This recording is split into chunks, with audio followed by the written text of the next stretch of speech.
Écoutez le monde vétérinaire autrement sur Veto Micro, un podcast produit par Thémavet.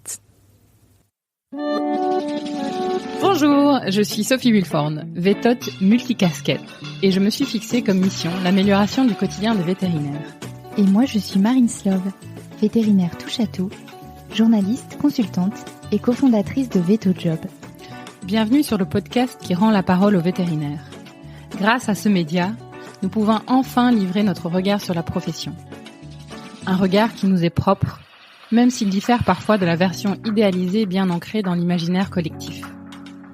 Vous entendrez ici des consoeurs et confrères, praticiens ou non, se confier sur une tranche de leur existence et interroger leur quotidien de vétérinaire. Nous avons voulu ici nous raconter tels que nous sommes, parler de notre rapport au métier bien sûr, mais aussi et avant tout de notre rapport à la vie. Ici pas de tabou, pas de langue de bois et surtout pas de culpabilité. Vous êtes ici chez nous, mais surtout, vous êtes ici chez vous. Belle écoute. Bonjour à tous et bonjour à toutes. Aujourd'hui, sur Veto Micro, j'accueille Théo Noguer. Bienvenue Théo. Bonjour Sophie. Théo, tu es jeune vétérinaire sorti de Lyon en 2020. Tu es fondateur d'une association appelée Solivet, qui accompagne les structures sociales dans la prise en charge de propriétaires d'animaux. En parallèle, tu exerces en tant que vétérinaire dans une clinique à Lyon et aussi en tant qu'éducateur canin pour l'école Chien Guide d'Aveugle de la même région. Enfin, tu es également enseignant en éthologie pour l'école d'ASV. Déjà un sacré parcours. Alors Théo, tu partages ta vie avec ton chien Junkie, un labrador de 7 ans et demi, et tu cultives, tu me dis, une petite passion pour les plantes d'intérieur. C'est ça, exactement. Tu es passionné par la médiation animale et animé par la force des liens entre les animaux et les humains dans notre société. Ton objectif global, qui unit tes projets, est d'utiliser ce lien pour faire évoluer la société. Alors, avant de te passer le micro, je te dis déjà un énorme bravo. Je suis ravie de pouvoir échanger avec toi de nouveau. Tu as été un de mes tout premiers entretiens, pour ne pas dire Kobe, pendant le Covid, sur mon premier podcast, le podcast KPI. Alors, je te suis sur les réseaux depuis et je pense qu'il y a beaucoup de choses qui ont évolué. Donc, tu vas avoir l'occasion de nous raconter tout ça, je l'espère. Alors, on va démarrer par ce qui est ma première question traditionnelle. Pourquoi vétérinaire ? Je pense que ça a toujours été un rêve d'enfant de devenir vétérinaire. Enfin, en tout cas, aussi loin que je me souvienne, j'ai toujours voulu être vétérinaire. Je vivais à la campagne avec mes parents. On avait pas mal d'animaux, des poules, des canards, des chats, des lapins, des poissons, etc. Et donc, du coup, le fait de grandir entouré de ces animaux, je pense que ça m'a donné cette envie d'être vétérinaire. J'ai eu la chance d'avoir un parcours scolaire qui me l'a permis, et puis c'est vrai que un peu sans trop réfléchir finalement au débouché derrière ou à ce que je voulais faire, je suis rentré à l'école vétérinaire en me disant je vais bosser en tant que vétérinaire, ça va être génial, etc. Il se trouve que l'avenir m'a un peu donné tort, puisque j'ai d'abord commencé par ne pas exercer en clinique, mais j'y suis revenu. Donc c'est que visiblement c'est quelque chose qui me plaît. Donc c'était vraiment le côté soigner les animaux, ou en tout cas travailler avec les animaux qui t'animait au départ ? C'est ça. Et puis je suis même rentré à l'école vétérinaire, pour tout te dire, avec la volonté d'être véto rural, donc de travailler plutôt avec des grosses espèces, dans des élevages, etc. Il se trouve que le monde de l'élevage en général m'a moyen plu lorsque j'y ai été confronté dans des stages d'observation, etc. Donc finalement je me suis réorienté, si on peut dire, vers de la médecine animaux de compagnie. Mais en tout cas, c'est vraiment ce côté de médecine et travailler au contact d'animaux qui me motivait. Et je pense tu as assez rapidement découvert une passion pour l'associatif. C'est ça, en 2014, il me semble, avec la recréation du dispensaire. Tu peux nous expliquer ça ? C'est ça. Et en 2014, du coup, j'entrais en école vétérinaire. Et à l'école vétérinaire, du coup, suite à 2 ans de prépa, j'avais pas mal de temps libre, et donc la volonté de m'engager dans un projet associatif. Il se trouve qu'avec un petit groupe d'étudiants vétérinaires à l'époque, on avait entendu parler d'une association qui s'appelait le Dispensaire vétérinaire étudiant, qui était une association de Lyon qui avait fonctionné pendant quelques années puis qui s'était arrêtée. Et on a décidé de la relancer tous ensemble. Le but de cette association, c'était d'aller au sein de la métropole de Lyon, voir les personnes sans domicile fixe et soigner gratuitement leurs chiens. Donc nous, ça nous servait parce que j'étais tout jeune étudiant vétérinaire du coup à l'époque, j'étais en première année et ça m'apportait un petit peu ce côté pratique qui manquait un petit peu avant la 3e, 4e année qu'on rentre en clinique. Et puis pour ces personnes-là, c'était essentiel parce que ça leur permettait d'accéder à des services dont elles savaient pas forcément, auxquels elles n'avaient pas forcément les moyens d'accéder en temps normal. Ce projet-là, il m'a bien plu à tel point que j'y suis resté pendant toute ma scolarité. J'ai même décidé en 2018 de faire une année de césure pour me consacrer pendant 1 an à temps plein, d'essayer de développer au maximum l'association pour voir comment, jusqu'où on pouvait la porter ensemble.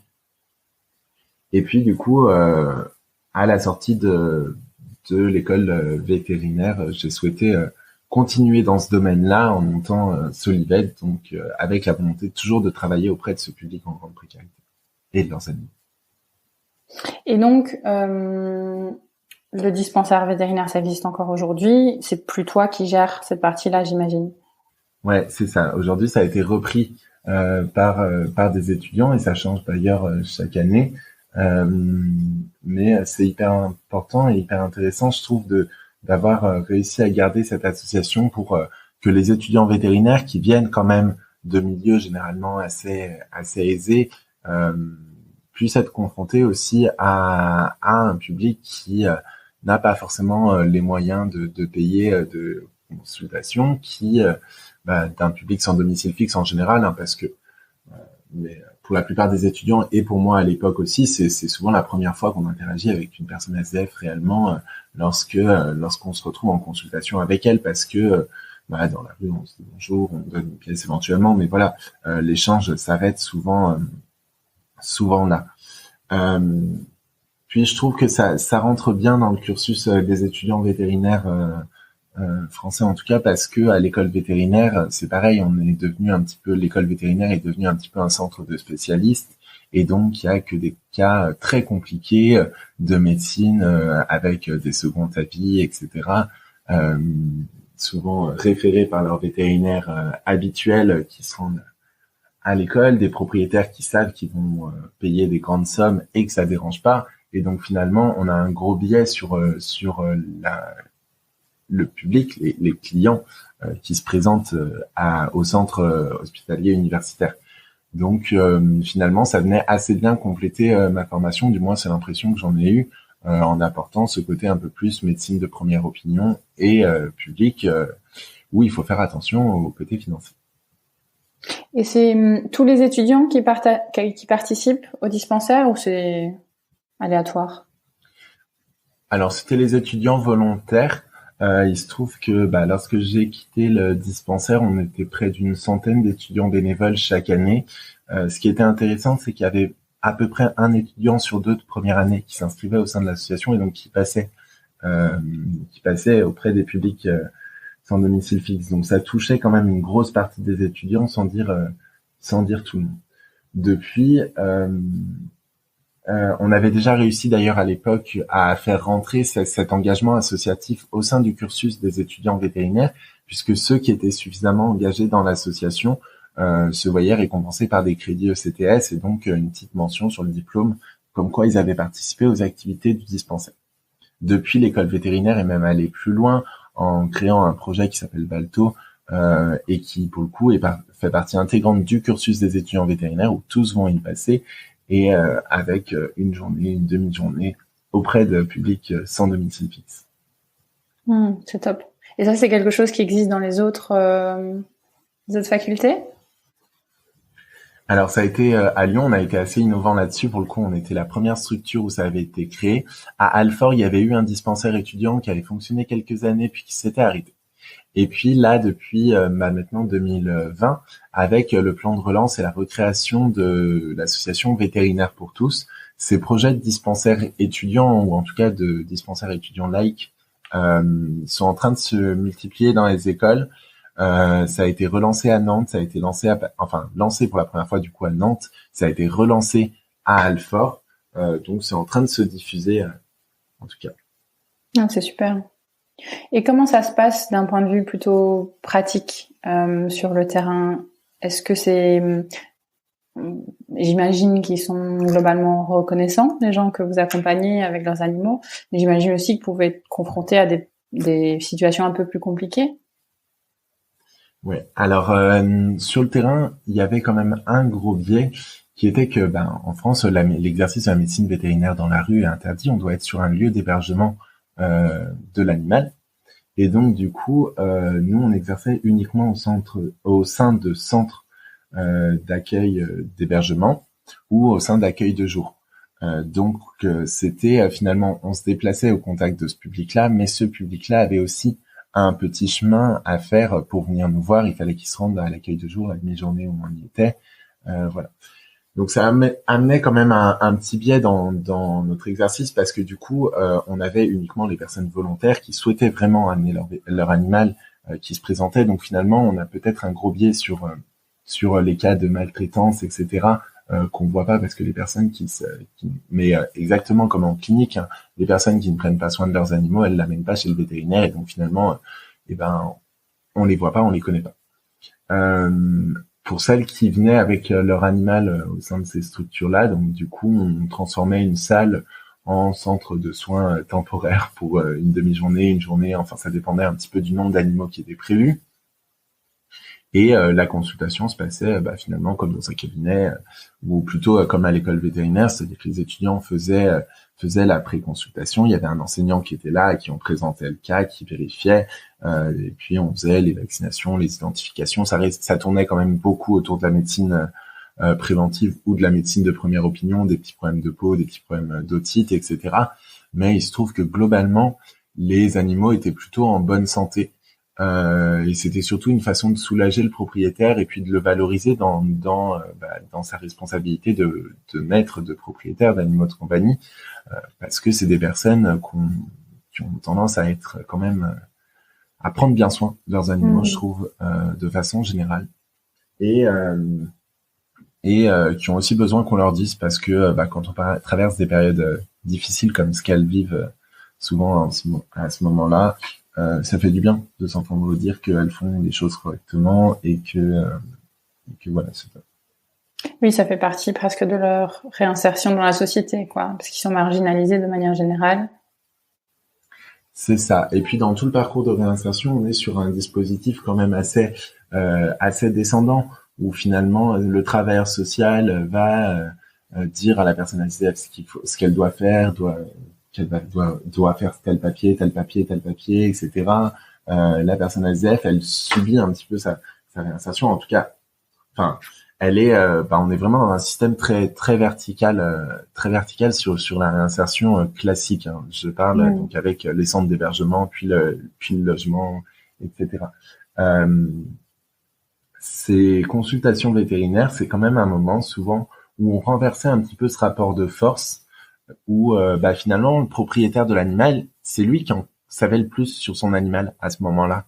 Et du coup, il arrivait, souvent il y avait un travailleur social qui participait aux consultations parce qu'il était intéressé, parce que c'était le travailleur social de la personne qui venait et que ça la rassurait qu'il soit là, etc. Mais c'est le propriétaire qui était en position de force, entre guillemets, qui savait le plus de choses sur son animal, qui nous parlait vachement, qui nous racontait plein d'anecdotes, etc. Et donc ça lui faisait du bien aussi d'apprendre des choses à son travailleur social, de nous apprendre des choses sur son animal. Donc ça, c'est toute la partie dispensaire vétérinaire. Comment est né Solivette? Dis-nous tout. Et Solivette est né à la fin des études, où j'étais fort de cette expérience-là. J'avais vraiment envie de continuer sur ce public-là, mais d'un autre côté, après y avoir passé 6 ans en comptant mes 5 années d'études plus mon année de césure, je voyais aussi les limites d'un tel projet. Et les limites qu'il y a en France aujourd'hui, et le gros problème qu'il y a en France aujourd'hui avec les personnes sans domicile fixe qui ont des animaux, c'est que globalement, les centres d'hébergement et les accueils de jour n'acceptent pas que les personnes viennent avec leurs animaux. Et on va leur poser ce dilemme un petit peu impossible de leur dire, soit tu restes à la rue avec ton chien, soit tu te sépares de ton chien et tu viens dormir au chaud. Et ce qui fait qu'un grand nombre de propriétaires d'animaux qui n'ont finalement plus que leur chien dans leur vie choisissent de rester à la rue avec leur chien et perdent un petit peu confiance en l'institution, n'ont plus recours aux dispositifs de réinsertion parce qu'elles savent qu'avec leur chien c'est compliqué, ça va même être impossible. Lorsque j'ai commencé en 2014 au dispensaire, il faut savoir qu'il y avait une trentaine de centres d'hébergement sur Lyon. Sur les 30, il y avait un seul centre qui accueillait les propriétaires de chiens en collectif, et il y avait une trentaine de places. Même pas une trentaine de places, pardon, une dizaine de places d'hébergement pour des personnes seules avec chien. Donc, globalement, 10 SDF avec chien, ça représente pas la réalité d'une ville telle que Lyon, où on est plutôt à quelques centaines, voire milliers de personnes sans domicile fixe qui ont des chiens. Donc, il y a quand même un gros décalage entre ce qu'on pourrait appeler l'offre et la demande, en tout cas entre la réalité de terrain et ce qui est proposé par le système de réinsertion. Et finalement, l'initiative du dispensaire vétérinaire, elle venait travailler avec les structures sociales. On venait les accompagner, on leur fournissait en tout cas la garantie sanitaire que les animaux n'allaient pas apporter de maladies, de parasites dans la structure. Mais souvent, pour la structure, c'était pas suffisant parce que les centres d'hébergement qui n'accueillaient pas les propriétaires d'animaux de compagnie, c'était pas uniquement pour des raisons sanitaires, c'était plutôt parce que il y a une grosse peur autour de l'animal, peur que ça se passe mal, peur des violences, peur des morsures, et puis une peur de l'équipe de travailleurs sociaux sur le moment. Donc c'est pour ça qu'on a créé Solivet, donc avec quelques membres que j'avais rencontrés lors de cette première expérience, une enseignante de l'école vétérinaire, une éthologue, une responsable d'association d'aide aux personnes sans domicile fixe, un vétérinaire, et on s'est dit finalement qu'est-ce qu'on peut apporter de plus au-delà de cet aspect de soins, comment on peut vraiment accompagner ces structures, ces centres d'hébergement au changement, afin que demain peut-être toutes les structures d'hébergement en France puissent proposer 1 ou 2 places ouvertes aux propriétaires de chiens, et que finalement posséder un animal de compagnie soit plus un frein à la réinsertion dans un premier temps. Et on a même voulu pousser jusqu'à plus loin parce que, comme tu le disais en introduction, moi je suis passionné de médiation animale et je suis persuadé que l'animal il apporte énormément à son propriétaire et que son propriétaire apporte énormément à l'animal. Et je me suis dit finalement comment on peut s'appuyer sur le lien qui existe déjà entre ces personnes sans domicile fixe et leurs animaux pour essayer d'accélérer leur réinsertion. Donc on va travailler sur toutes ces notions-là de médiation animale auprès de publics sans domicile fixe dans les structures. Donc voilà, c'est un petit peu sur tous ces constats-là qu'a été créé Solivet, avec cette volonté d'accompagner des structures sociales, d'accueil, d'hébergement, de logement, sur la prise en charge de publics précaires, accompagnés d'animaux de compagnie. Dans un premier temps, on a travaillé autour de 3 grands axes. Le premier, c'était la formation des équipes de travailleurs sociaux et d'éducateurs spécialisés en place dans ces structures-là. Les former à déjà savoir ce qu'est un animal de compagnie, savoir ce qu'est un chien, comment ça fonctionne, et que c'est pas un loup apprivoisé, que c'est pas un animal imprévisible complètement, enfin voilà, casser un petit peu toutes les idées reçues qu'il peut y avoir en fait finalement autour de l'animal pour des personnes qui ne travaillent pas avec et qui n'en côtoient pas forcément parce qu'elles en ont pas dans leur entourage. Donc on va travailler sur tous ces côtés d'approche comportementale afin que l'accueil puisse se faire dans les meilleures conditions, en toute sécurité, tant pour le propriétaire que pour l'animal et le travailleur social. Dans un deuxième temps, donc du coup, il y a toujours ce côté d'enjeu sanitaire qui reste en place, qui reste présent en tout cas parce que les structures sociales, si elles acceptent de jouer le jeu, de recevoir les propriétaires d'animaux de compagnie, le but c'est pas que l'animal demain se mette à ramener des puces et que ça pique tout le monde dans la structure, ou bien qu'il ramène la gale, parce que c'est encore des choses qu'on a quand même pas mal dans les squats, etc. Et donc tout le monde l'est, enfin voilà. Donc il y avait tout un travail à faire autour de cet aspect de soins vétérinaires, en tout cas de suivi vétérinaire des animaux de personnes sans domicile fixe. Donc on aidait à la mise en place de permanences vétérinaires qui étaient réalisées par des vétérinaires bénévoles. qui se déplaçaient dans les centres pendant une demi-journée, une journée pour vacciner, identifier, traiter contre les parasites et puis faire tout ce qui était la médecine de première opinion, finalement assez proche de ce qui était fait par le dispensaire étudiant, mais avec des vétérinaires en exercice dans leur cabinet qui prenaient un petit peu de leur temps pour venir faire cette activité. C'est une activité qui a été pas mal reprise par l'association Vétérinaire pour tous qui s'est relancée, et je pense qu'on pourra en rediscuter, la nouvelle initiative de l'ordre de l'ordre vétérinaire, de la VAC et du syndicat qui vient apporter une vraie réponse à ces questions de médecine solidaire. Et puis enfin, il y a un troisième axe d'action sur lequel on a pas mal travaillé, qui était l'accompagnement comportemental des animaux et de leurs propriétaires lors du retour en hébergement ou en logement, parce que on parle de chiens qui quand même, la plupart du temps, sont nés dans la rue, ont grandi dans la rue, avec un propriétaire qui était tout le temps présent, avec un groupe social de chiens autour d'eux, avec des conditions de vie très particulières, des animaux qui sont souvent en liberté, à plusieurs, qui voient passer du monde toute la journée, etc. Donc c'est des animaux qui sont généralement bien sociabilisés, mais par contre qui possèdent pas forcément les codes d'une vie en appartement ou en maison classique. Ils ont jamais expérimenté la solitude. Ils ont parfois pas appris à être propres alors qu'ils ont 6-7 ans, mais parce que lorsqu'ils vivaient à la rue, il n'y a pas besoin que le chien soit propre, il se déplace un petit peu, il va faire ses besoins au pied de l'arbre et puis il revient. C'est quelque chose, forcément, lorsque la personne va passer en hébergement ou en logement, qui peut poser problème, puisque c'est souvent le moment où le propriétaire va commencer à s'absenter pour refaire des démarches administratives, essayer de retrouver du travail. Donc le chien va être seul dans le logement, et avec toutes les problématiques d'un chien qui a jamais été seul et qui devient seul pour la première fois, c'est-à-dire qu'il va aboyer, éventuellement détruire, qui peut commencer à présenter des signes d'agressivité, et tout ça, le bailleur, aussi motivé soit-il par le fait d'accueillir les propriétaires d'animaux, il va être OK pour repayer une fois l'appartement que le chien aura saccagé, mais quand ça fera 2-3 fois, ça commence à être difficile et ça questionne le maintien en hébergement de la personne. Donc il y avait une véritable nécessité d'accompagner ce changement-là pour que ça se passe au mieux et que aussi bien pour le propriétaire finalement que pour l'animal, et que il y ait une relation apaisée entre le bailleur et les propriétaires. Ok, et donc aujourd'hui, vous démarchez les centres. Enfin, j'imagine que vous avez probablement tous démarché aujourd'hui à Lyon, non? Ouais, c'est ça. Aujourd'hui, alors on travaille sur toute la région Auvergne-Rhône-Alpes, même maintenant. Alors on les a tous contactés, on a tous discuté avec eux. Maintenant, tous ne sont pas encore prêts à changer vers un accueil des propriétaires d'animaux de compagnie, parce que c'est pas le bon moment, parce que le projet d'établissement est en train d'être fait, que ça s'est reporté d'une ou 2 années, parce que ils sont en sous-effectif et que du coup, questionner leur méthode, c'est peut-être pas le moment adéquat, etc. Donc, il y a plein de choses qui font que toutes les structures ne sont pas prêtes à changer.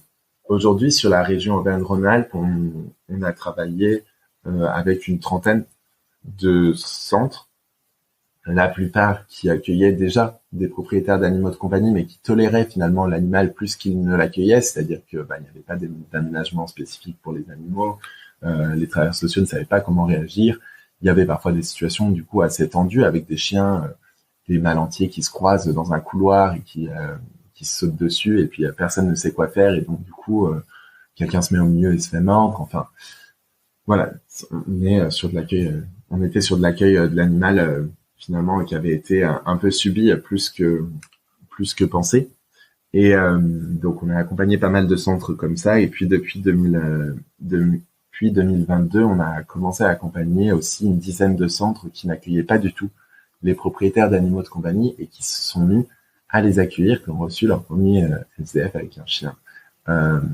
et chez qui ça se passe relativement bien. Oh, c'est super.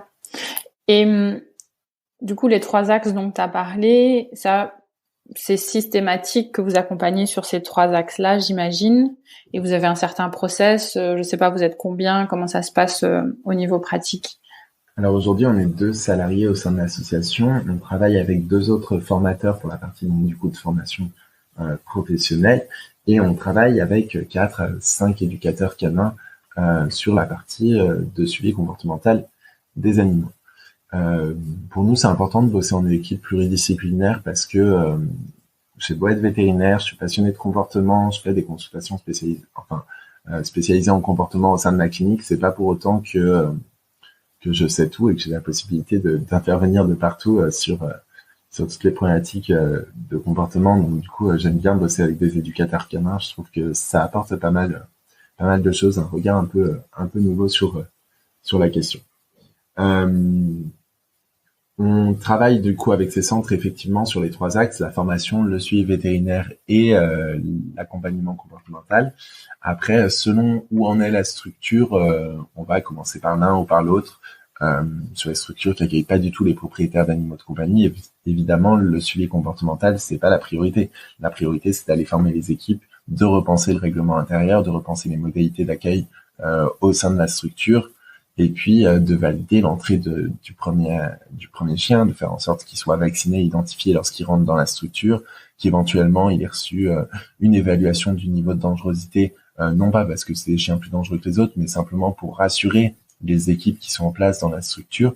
Et puis ensuite seulement on peut commencer le travail d'éducation s'il y en a besoin. Il y a aussi un grand nombre de chiens qui s'y font bien et pour lesquels finalement le suivi comportemental il n'a pas besoin d'être là. Et c'est là où on peut décliner des fois des ateliers de médiation animale qui vont apporter autre chose et qui vont surtout apporter du travail, des outils de travail en tout cas aux travailleurs sociaux qui sont en place. C'est quoi les gros changements que tu vois apparaître dans les centres que tu accompagnes ? Déjà, moi, je remarque une chose, c'est que depuis 2014, la société a quand même beaucoup évolué sur ces questions animales et les centres d'hébergement sont pas en reste. Et finalement, cette question de la place du chien, elle est de plus en plus, elle se pose de plus en plus dans les centres d'hébergement, y compris dans ceux qui accueillent pas les animaux de compagnie.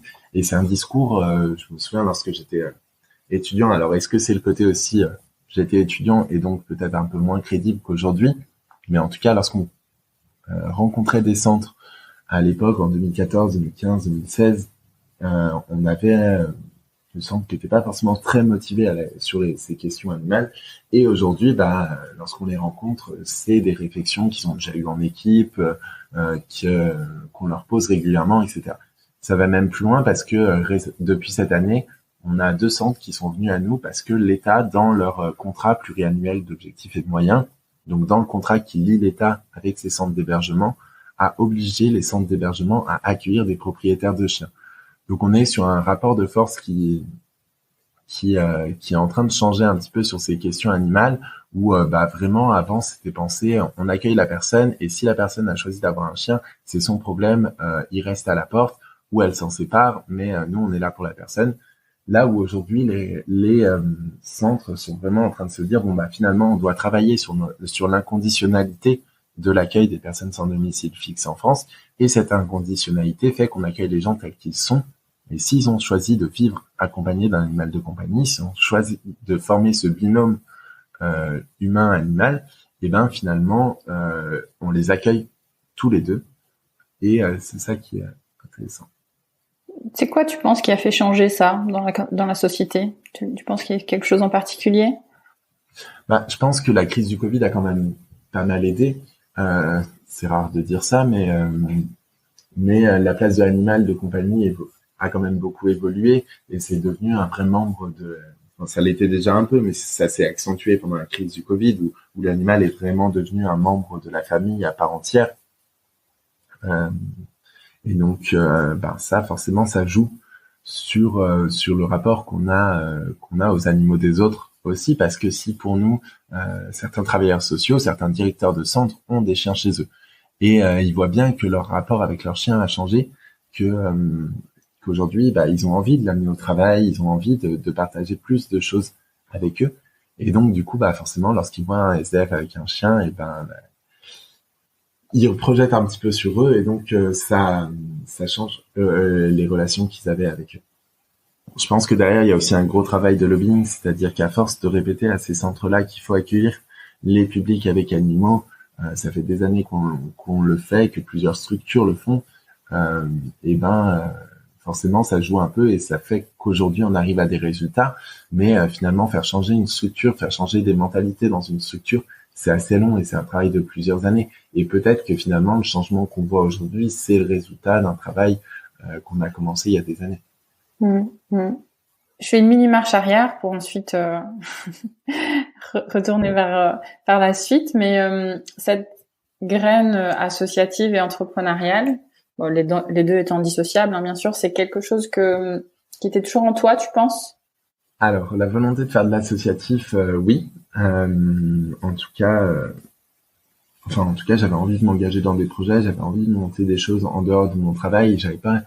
Et je voyais pas pour le coup, on a tous des moteurs différents dans la vie, et le côté travail a rarement été un moteur pour moi, où mes activités autour étaient quand même importantes. Et je pense que du coup, quand l'associatif a pu devenir mon travail, ça m'a quand même pas mal aidé, parce que cette activité finalement loisir, sans dire loisir, mais en tout cas cette activité dans laquelle je me plaisais à côté de mon travail et de mon travail, donc forcément c'est motivant. Le côté entrepreneurial, je l'avais pas du tout, et c'est d'ailleurs une des choses que je reproche peut-être un petit peu aux écoles vétérinaires, qui est qu'aujourd'hui, on forme des vétérinaires à être des très bons médecins, mais on les forme pas du tout à être des très bons chefs d'entreprise, alors que la plupart d'entre eux vont être gérants de leur cabinet, associés un jour, et il manque terriblement de cours de management, de cours de gestion de projet, etc. Même si je sais que c'est quelque chose qui est travaillé en ce moment et qu'ils essayent de l'implémenter. En tout cas, moi, j'ai dû me faire accompagner par pas mal de structures hors école vétérinaire pour développer ce côté entrepreneurial, parce que je manquais d'outils, je manquais de règles assez basiques finalement, mais qui sont essentielles dans le montage de projet. Peut-être explique-nous un petit peu alors comment justement tu as été chercher l'accompagnement pour lancer cette association, par exemple. Alors l'accompagnement, moi j'ai démarré en 2017. On avait répondu à un appel à projet qu'on avait vu passer sur des projets étudiants d'innovation sociale. Et on se dit, ce qu'on fait finalement, c'est avec le dispensaire étudiant, c'est assez innovant, personne d'autre en France le fait, ça fait que quelques années qu'on a réussi à le relancer. On est des étudiants, donc ça tombe bien, on colle toutes les cases. On a répondu à cet appel à projet-là, et puis à la grosse surprise de tout le monde, et de nous en premier, je pense, on a fini lauréat d'un appel à projet national sur les questions d'innovation sociale. Et dans les prix de cet appel à projet, il y avait donc un prix financier, mais il y avait surtout un accompagnement par une structure qui s'appelait AnimaFac, enfin qui s'appelle toujours d'ailleurs AnimaFac, qui accompagnait des projets étudiants. Et c'est un peu comme ça qu'on a commencé à être formés à tous ces côtés-là. Par la suite, on a découvert du coup le milieu entrepreneurial avec tout ce qui est incubateur de projets, accélérateur, etc. On est rentré à la suite de notre parcours chez AnimaFac, on est rentré dans un incubateur de projets étudiants qui s'appelle Enactus. Voilà, un incubateur de projets sociaux, parce que pour nous c'était important de garder ce petit côté social aussi.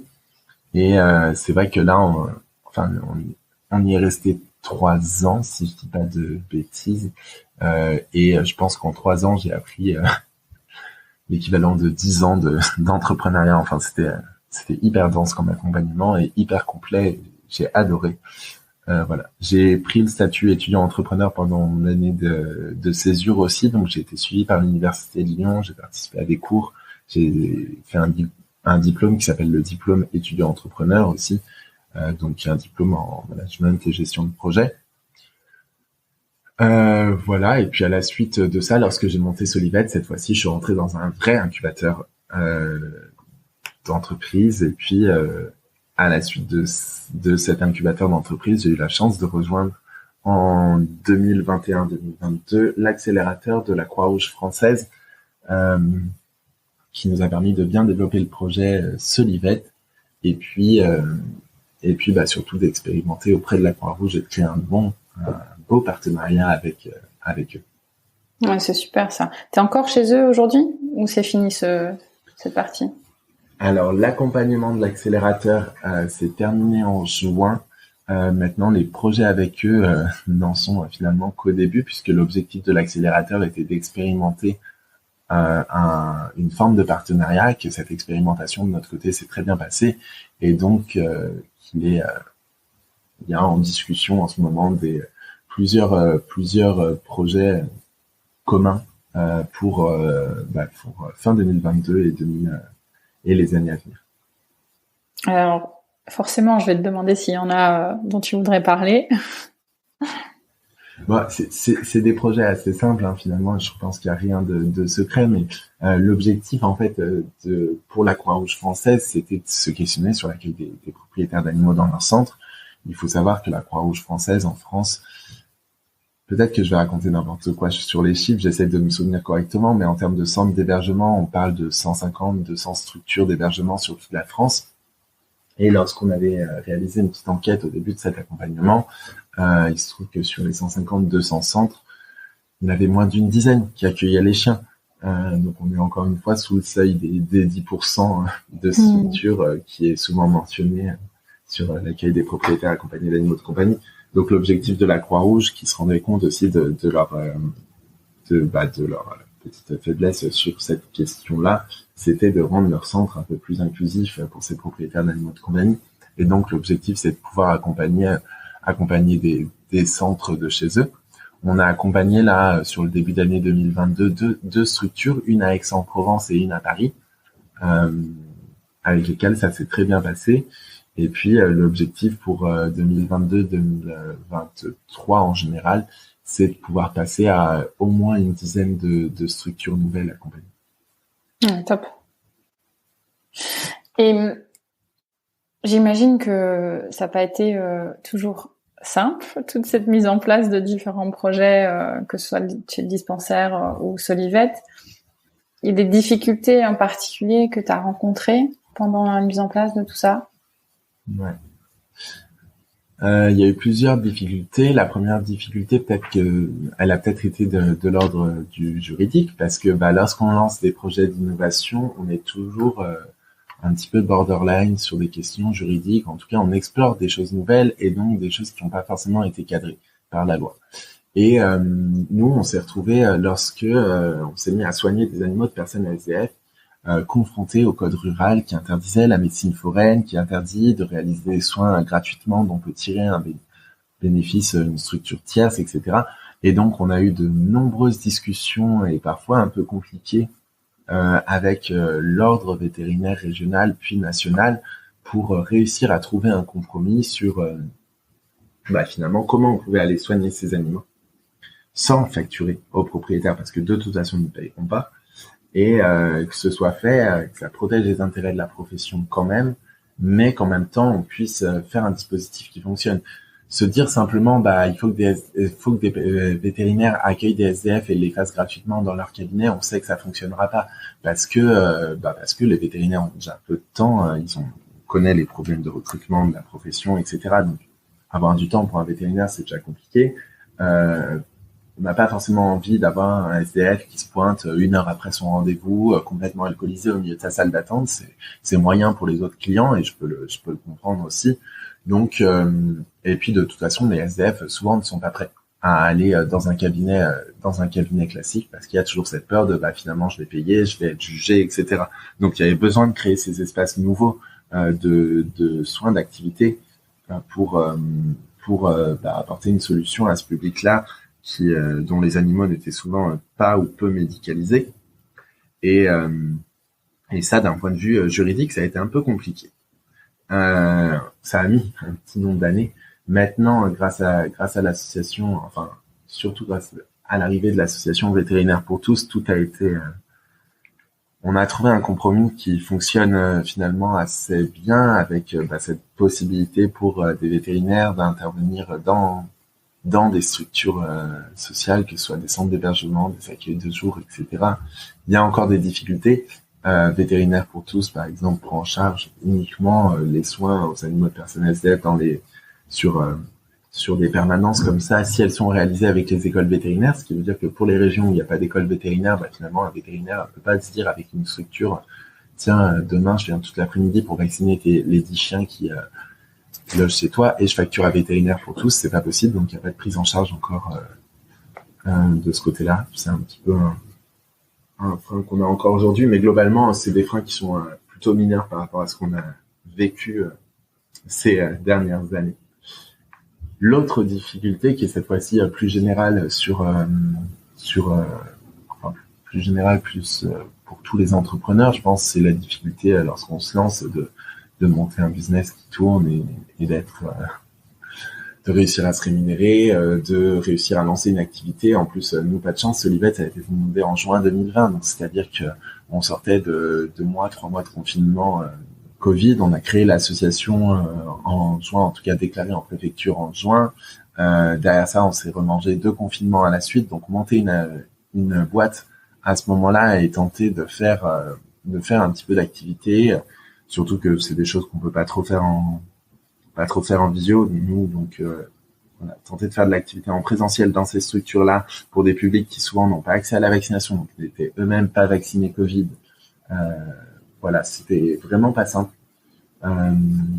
Et puis, du coup, moi, je sortais tout juste de l'école vétérinaire, j'avais pas forcément beaucoup d'argent de côté pour lancer ça, donc j'ai bossé pendant 1 an en tant que bénévole, mais il y avait quand même cet impératif financier de réussir à se sortir un salaire quand même à un moment, parce que le bénévolat c'est chouette, mais un jour il faut quand même manger et payer ses factures, et que vivre chez papa-maman c'est c'est bien, mais à 26 ans on aspire à d'autres choses. Et papa et maman aussi, j'imagine, aspirent à d'autres choses. C'est ça, ils étaient ravis de nous voir pendant le confinement, mais après rapidement ils ont envie qu'on vole de nos propres ailes. Et comment ça se passe sur le côté financier? Vous fonctionnez au mécénat principalement? Vous avez des fonds? Ouais, alors on a un petit peu on a ce qu'on appelle un modèle économique hybride, c'est-à-dire qu'effectivement on a une part de mécénat, que ce soit public ou privé, avec des subventions, donc Métropole de Lyon, Ville de Lyon, en donnant une subvention à la Ville de Grenoble aussi, parce que c'est un gros pôle d'activité pour nous. Et puis certaines fondations d'entreprises, je pense notamment à la fondation Caisse d'Épargne, à Purina qui nous a soutenus au lancement de l'association, la fondation Massif. Et puis je vais en oublier, ça va être attends, désolé. Et puis on a toute une part d'autofinancement avec notamment les formations professionnelles qu'on réalise. On a réussi à être reconnu organisme de formation et à faire certifier nos formations Qualiopi. Donc aujourd'hui, ça fait partie intégrante du plan de formation des travailleurs sociaux, des éducateurs spécialisés dans certaines structures. Et finalement, c'est les OPCO qui financent nos formations pour ces structures-là. Pareil pour la partie d'accompagnement comportemental de l'animal, comme derrière on fait intervenir des éducateurs canins et que la moindre des choses quand on fait venir des prestataires, c'est de les payer. Et c'est quelque chose qu'on facture aux structures sociales, en gardant en tête toujours que finalement c'est moins cher pour elles de payer un éducateur canin qui vient 3-4 fois travailler avec le propriétaire que d'avoir à refaire l'appartement parce que le chien a tout détruit. Donc c'est des choses qu'on facture aux structures sociales, qu'elles payent soit elles-mêmes, soit sinon il y a différents dispositifs, notamment auprès de fondations ou de groupements qui leur permettent de financer ça. Mais voilà, on a cette double part mécénat et autofinancement qui se valent à peu près. D'ailleurs, dans notre budget, on est à peu près à 50-50 sur les deux. Ok, très clair. Et justement, cette partie éducateur canin, toi, tu t'y intéresses aussi, puisque tu es éducateur canin pour les chiens guides d'aveugles. Ça, c'est venu pendant, justement, Solivette que tu as commencé à t'intéresser à ça, ou c'est quelque chose que tu faisais déjà avant? Alors moi, c'est venu pendant mes études, parce que pendant mes études, je me suis rendu compte que j'aimais bien le comportement animal, que je trouvais ça hyper intéressant.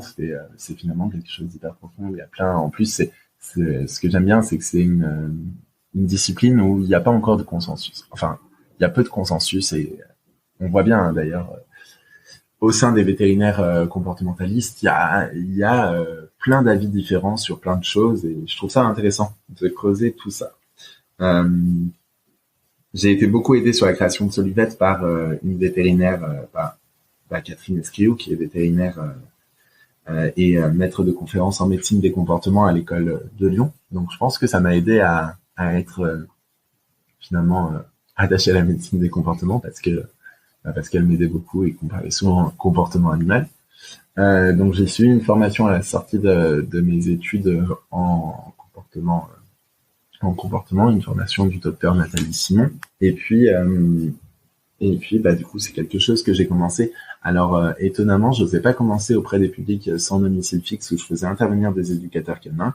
Et j'ai plutôt commencé sur des cas assez simples de suivi, prévention chiot à la clinique. Voilà, et puis maintenant je prends des consultations spécialisées en comportement de façon un peu plus large. Et puis du coup j'ai eu cette opportunité par la suite de travailler à l'école chien guide d'aveugles. Donc ça a commencé récemment puisque j'ai commencé en juillet cette année chez eux pour faire ce qu'on appelle la prééducation des chiots qui rentrent dans les parcours. Donc c'est le suivi entre la période où ils ont on va dire 2 mois et qu'ils arrivent dans leur nouvelle famille, qui sortent de l'élevage, qui arrivent à l'école chien guide d'aveugles, et à peu près 6-7 mois où ils vont vraiment commencer à apprendre le guidage. Toute cette première partie où ils apprennent à vivre dans une maison, à être un bon chien de famille, et finalement j'ai la chance de pouvoir suivre des petits chiots labrador. Sympa. Ouais, c'est bien mignon en plus. Bah oui, tellement. J'entends un gros côté de transmission aussi dans ce que tu me racontes, parce que t'as aussi, tu donnes aussi des cours d'éthologie à l'école d'ASV, c'est bien ça? Ouais. Et ça arrivait comment? C'est arrivé par connaissance de connaissances qui, en tant qu'ils recherchent quelqu'un pour donner des cours d'éthologie sur les sables, l'Institut Bonaparte à Lyon. Et puis finalement j'y suis allé et c'était chouette. J'adore ce côté effectivement ce côté de transmission et puis encore une fois me retrouver face à des gens qui en termes de comportement ont parfois entendu des choses complètement à l'opposé de ce que je leur raconte, voire qui ont expérimenté, voire qui ont eu une activité professionnelle dans le milieu du comportement animal et qui est des fois à 1000 lieues de ce que moi je pense en termes de comportement, et donc de pouvoir s'enrichir du discours d'autres personnes, c'est hyper intéressant, je trouve. Et ce côté de transmission là, c'est d'ailleurs quelque chose qu'on retrouve à Solivette à la fois par la partie de formation des travailleurs sociaux où finalement on les forme pas mal au côté comportement animal. On travaille évidemment pas des méthodes de rééducation, mais on va leur apprendre les signaux d'apaisement, comment voir qu'un chien est stressé ou bien qu'il est heureux, etc. Et puis c'est quelque chose qu'on transmet aussi pas mal aux personnes sans domicile fixe qui font de leur mieux pour éduquer leurs chiens, qui souvent, je le disais, ont des chiens bien sociabilisés, mais le monde est pas tout rose non plus. Et en fait, les méthodes d'éducation qui sont utilisées sont souvent des méthodes assez coercitives qui datent d'il y a quelques dizaines d'années déjà, et qui nécessitent d'être mis un peu au goût du jour. Et c'est là où on a aussi tout un rôle à jouer, nous en tant que professionnels du monde animalier. Je pense notamment à l'histoire d'un jeune sans domicile fixe qui était rapporté dans le livre de Christophe Blanchard, un sociologue qui étudie ces personnes-là, qui racontait que pour apprendre à son chien à pas traverser la route et à avoir peur des voitures, il se promenait en ville et des fois il prenait son chien, il le jetait contre une voiture à l'arrêt. Comme ça, le chien, il avait peur des voitures et il traversait pas la route. Ça partait d'un très bon sentiment parce que c'est vrai que quand on est sans domicile fixe, si le chien traverse la route au mauvais moment, il est mort. Mais d'autant plus qu'ils sont jamais en laisse. Mais voilà, la méthode d'éducation est quand même très critiquable. Et là, on a un véritable rôle à jouer parce que cette personne-là, elle pensait faire du mieux qu'elle pouvait pour le bien de son chien, mais en fait, elle a juste oublié que le chien, il aimait pas forcément être jeté contre une voiture. Clairement.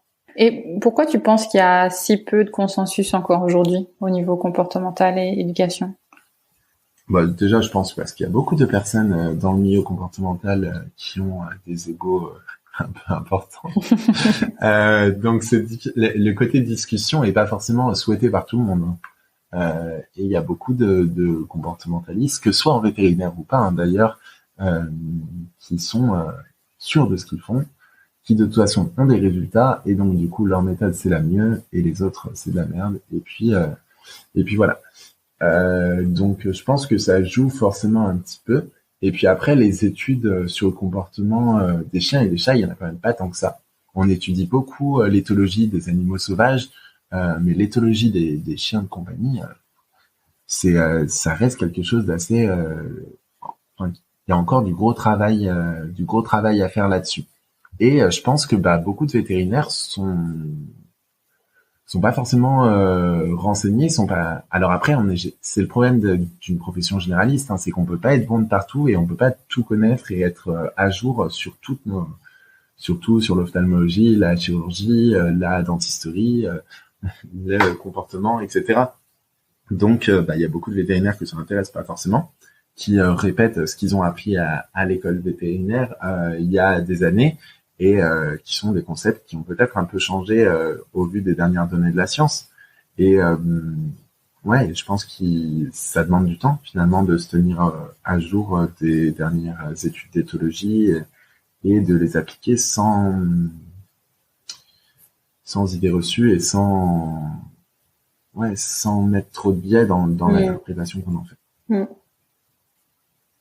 Et donc toi, tu partages ton temps aujourd'hui entre le côté Solivet, bien sûr, l'enseignement, le côté éducateur, et du coup la partie veto aussi, où justement tu aimerais de plus en plus développer cette partie comportementaliste, tu me dis? Ouais, c'est quelque chose qui me plaît. Après, j'ai pas envie de devenir vétérinaire comportementaliste à temps complet non plus. C'est vrai que si je suis retourné en clinique en octobre dernier, c'était parce que le côté un petit peu. En fait, moi, ce qui m'intéresse, c'est le contact avec le client. J'adore discuter. Mes rappels de vaccins prennent un peu de temps parce que on papote, et puis voilà.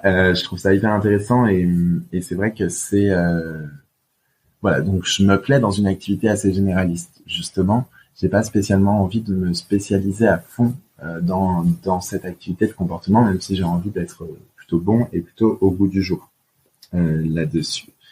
Mais ouais, du coup, ça me plaît bien en fait d'avoir repris cette activité de médecine parce que Solivet, c'est sympa, mais les cas de suivi sanitaire, enfin le suivi sanitaire qu'on fait dans les structures sociales, ça reste, comme je disais, essentiellement de la médecine préventive et c'est voilà, donc c'est des vaccins, c'est des puces électroniques, il n'y a rien d'intellectuellement très palpitant pour un vétérinaire sur le côté purement médecine. Donc ce qui est intéressant, c'est le contact avec le client, mais c'est vrai que le côté médecine me manque un peu et donc le retour en clinique a fait du bien. Oui, et finalement, dans tout ce que tu fais, les choses, enfin, tout se complète bien, en fait, j'ai l'impression. Ouais, c'est sûr, en fait, comme tu le disais en introduction, moi, ce qui m'anime, c'est le lien, en fait, qu'ont les personnes avec leur animal de compagnie. Et c'est ce que j'essaye de travailler. Alors, si c'est pour des publics précaires ou des publics qui en ont besoin, que ce soit des personnes déficientes visuelles avec l'école Chien Guide d'Aveugle, ou bien des personnes sans domicile fixe avec Solivet, ou bien des clients qui sont complètement dépassés, qui sont au bout de leur vie parce que leur chien fait n'importe quoi et qu'ils comprennent pas et que du coup ils viennent en consultation de comportement à la clinique. En fait, voilà, c'est un petit peu le point commun qu'il y a entre tout ça, c'est ce rapport à l'animal et ce besoin d'aide finalement qu'on peut leur apporter à travers ces différents projets. Alors, tu m'as parlé de next step, de prochaines étapes avant qu'on commence le podcast. Si tu veux en parler au micro? Ouais, on a une grosse nouvelle étape à Solivet, puisque on se lance donc après avoir beaucoup travaillé sur ces questions de retour en hébergement, de retour en logement et donc de réinsertion par le logement. On a décidé de s'attaquer au gros chantier de la réinsertion par l'activité économique en créant une pension canine solidaire à Lyon pour les animaux de personnes sans domicile fixe. Pour une raison simple, parce que nous, notre métier, c'est d'accompagner les structures sociales. Et aujourd'hui, le gros frein qui restait auprès des structures sociales avec lesquelles on travaillait, c'était que finalement, une fois que ces personnes précaires sont rentrées dans les centres d'hébergement, sont rentrées dans les accueils de jour avec leurs chiens, on se retrouvait des fois un petit peu bloqué lorsqu'elles devaient se faire hospitaliser ou ne serait-ce que aller faire un rendez-vous administratif lorsqu'elles étaient sans domicile fixe. Parce que un SDF qui dort dans sa tente dans la rue avec son chien, s'il doit aller à un rendez-vous CAF ou Pôle emploi, sachant que ces bâtiments-là ne sont pas accessibles aux animaux de compagnie, et que la personne sans domicile fixe n'a pas forcément l'endroit où laisser son chien, parce que on peut pas laisser un chien dans une tente ni à proximité, il va pas rester. Et du coup, elle se retrouvait bloquée avec son animal, et donc derrière ça, elle ne se rendait pas à ses rendez-vous administratifs. Donc c'est quand même un frein important à la réinsertion du propriétaire. Donc on avait cette volonté d'offrir une solution de garde sociale qui soit accessible à tous pour les propriétaires, sans domicile fixe essentiellement, mais finalement pour toutes les personnes précaires qui n'ont pas accès aux pensions classiques. Et donc on est en train de créer ça sur Lyon. On souhaiterait le créer sous forme d'atelier chantier d'insertion pour boucler un petit peu la boucle finalement, et faire en sorte que soit des personnes éloignées de l'emploi, des personnes qui ont connu un parcours de rue, des jeunes sans qualification, etc., qui travaillent dans cette pension, qui prennent soin des animaux, qui les nourrissent, qui les sortent, qui entretiennent les box, qui fassent l'accueil des clients, etc., pour les former aussi au métier du monde animalier et pour pouvoir les réinsérer derrière vers de tels métiers. C'est une pension qui, je l'espère, verra le jour en 2023. On est déjà en cours de recrutement d'un premier poste pour suivre un petit peu ce projet. Et puis, si tout va bien, on devrait ouvrir une petite dizaine de postes en janvier 2023. Voilà, pour suivre ce projet-là et pour pouvoir accueillir ces chiens de personnes sans domicile fixe sur des gardes de courte ou moyenne durée. Super. Et ça fera partie donc de Solivet ou ce sera une association séparée? Non, alors c'est les ateliers chantiers d'insertion, c'est porté par une association déjà existante. Donc Okay. Ce sera porté par Solivet, effectivement, mais après ce sera une activité assez indépendante dans le sens où c'est un nouveau lieu d'activité, donc ce sera pas au sein de nos bureaux, ce sera vraiment de l'autre côté de Lyon, etc. Ça aura sa propre organisation. Et puis nous, on aime bien les systèmes de gouvernance un peu. On essaye de faire le plus horizontal possible. Donc, le but, ce sera aussi d'avoir un petit comité de pilotage, un petit comité stratégique autour du projet qui soit composé des personnes qui travaillent là-bas, parce que c'est pas moi dans mes bureaux à l'autre bout de Lyon qui va pouvoir être très pertinent sur ce qu'il faut faire ou pas faire. Donc ça, c'est 2023. Est-ce que tu as déjà des idées qui sont en train de germer pour 2024 et 2025? 2024-2025, je pense que ce sera grandement tourné aussi autour de ce projet de pension canine, parce que finalement c'est un gros projet à quasiment 250 000 euros. Donc pour faire tourner une grosse structure comme ça lorsqu'on est petit, jeune entrepreneur comme moi, c'est pas simple. Donc après, je m'accorde une petite pause de nouveaux projets pour essayer de faire en sorte que tout tourne et tout s'équilibre un petit peu, un petit peu aussi. Et puis l'idée, si ça fonctionne bien sur Lyon, c'est de pouvoir ensuite répliquer ce modèle-là et l'essaimer sur d'autres villes, parce que la problématique, elle n'existe pas seulement à Lyon. La problématique de l'hospitalisation des personnes SDF lorsqu'elles ont un chien, la problématique d'accueil des animaux de façon temporaire, elle existe dans toutes les villes de France. Donc l'idée, ce sera aussi de monter peut-être un petit modèle de licence ou un petit modèle assez réplicable, en tout cas de pension canine solidaire, qu'on puisse ensuite amener un petit peu partout et monter facilement dans plusieurs villes pour apporter une véritable solution à ce besoin-là. Et puis, évidemment, il y aura le déploiement national de Solivet un jour. Bien sûr. Alors, savoir si ça sera 2023, 2024, plus tard, c'est compliqué de le dire pour l'instant. Tu donnerais quoi comme conseil au jeune Théo d'il y a presque 3 ans, fraîchement sorti d'école?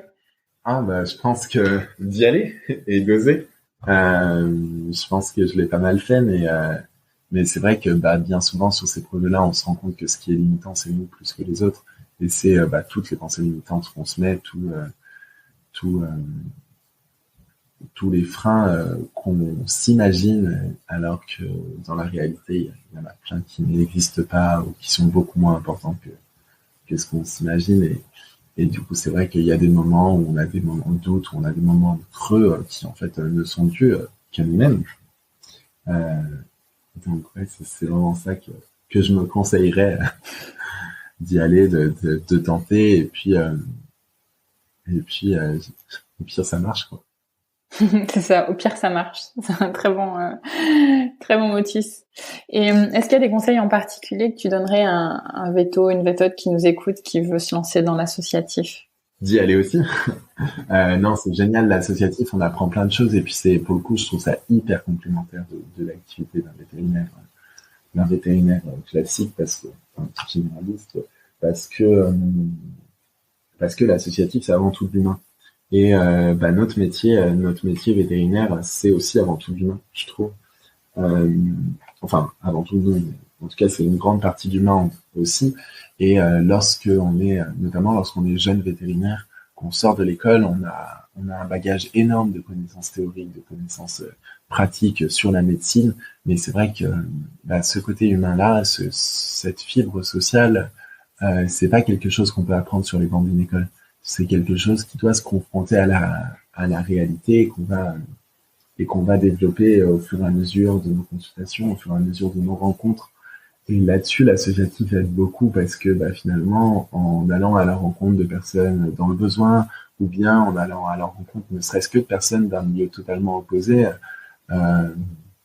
qui sont bénévoles comme nous, de l'association, etc., on élargit pas mal notre horizon, et puis on sort de cette entre-soi vétérinaire qui a des fois un petit peu, surtout lorsqu'on finit l'école, où finalement on a passé 5 ans, des fois 7, avec que des vétérinaires et futurs vétérinaires, et notre monde n'est plus que vétérinaire.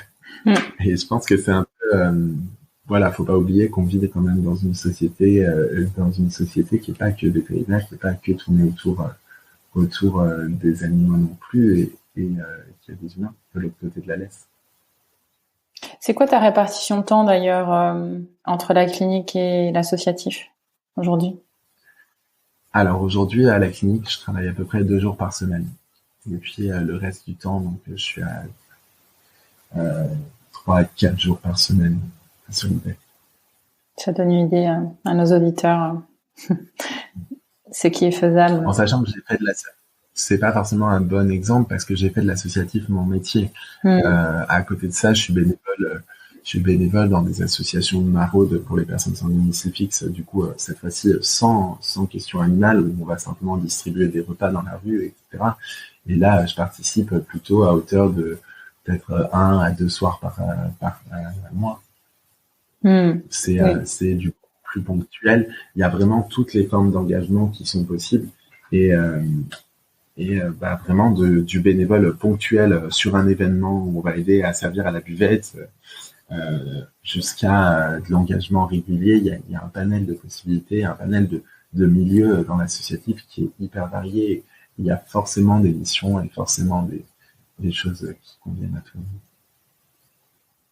Est-ce qu'il y a d'autres choses dont tu voulais parler aujourd'hui sur Veto Micro?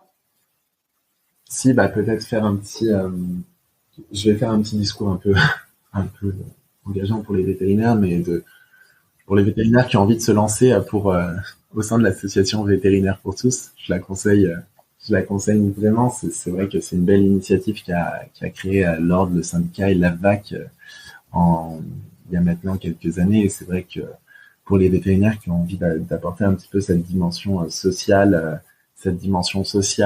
au sein de leur activité, c'est vraiment quelque chose qui peut être assez sympa sans être trop prenant. C'est le vétérinaire qui définit lui-même son niveau d'engagement, qui peut être modulé à tout moment.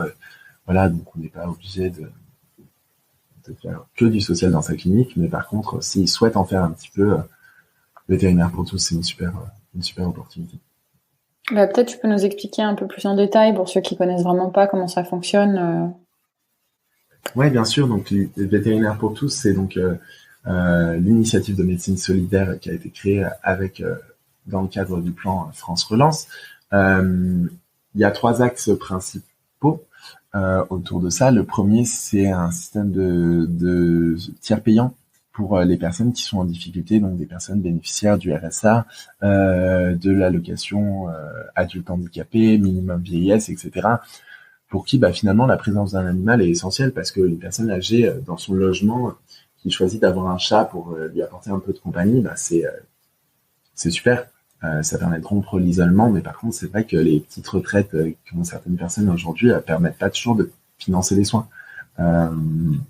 Et donc, du coup, cette initiative-là permet de mettre en place un système de tiers payant. Donc, un tiers de la facture est prise en charge par le vétérinaire qui adhère. Donc, en gros, qui diminue, souvent, il fait disparaître sa marge sur 33% de la facture.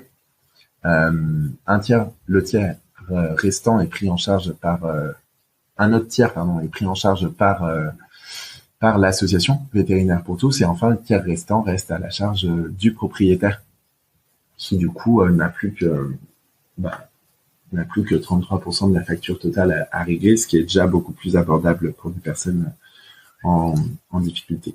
Le deuxième axe de l'association Vétérinaires pour tous, c'est assez proche de ce qu'on faisait à Solivet ou au dispensaire étudiant, pour le coup, qui a dû mettre en place des unités de soins vétérinaires mobiles, ou en tout cas en déplacement au sein des structures sociales, des centres d'hébergement, des accueils de jour pour les personnes sans domicile fixe.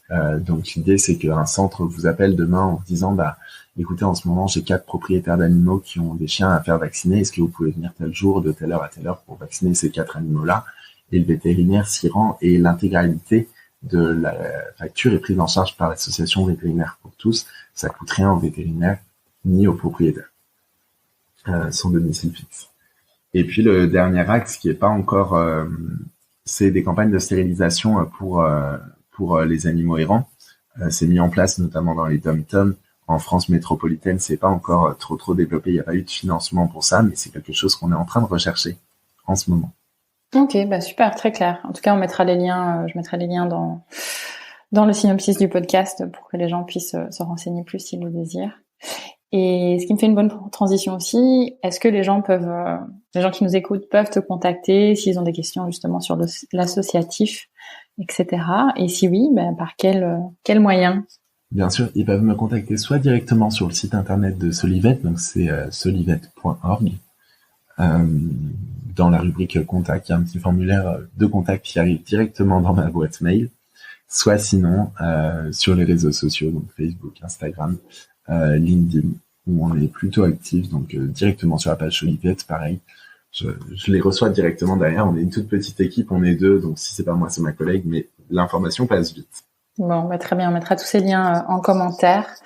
Écoute Théo, merci beaucoup. C'était un plaisir de te retrouver après 2 ans, et peut-être qu'on se retrouvera de nouveau dans 2 ans pour que tu nous racontes la suite. Merci beaucoup.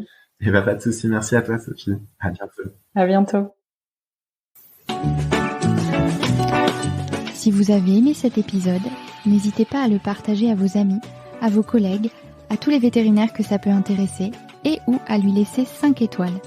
Ça aide vraiment ce podcast à se faire connaître et à se développer. Il me reste à vous souhaiter une très belle journée, et surtout prenez soin de vous, de votre famille, de vos collègues et de vos patients.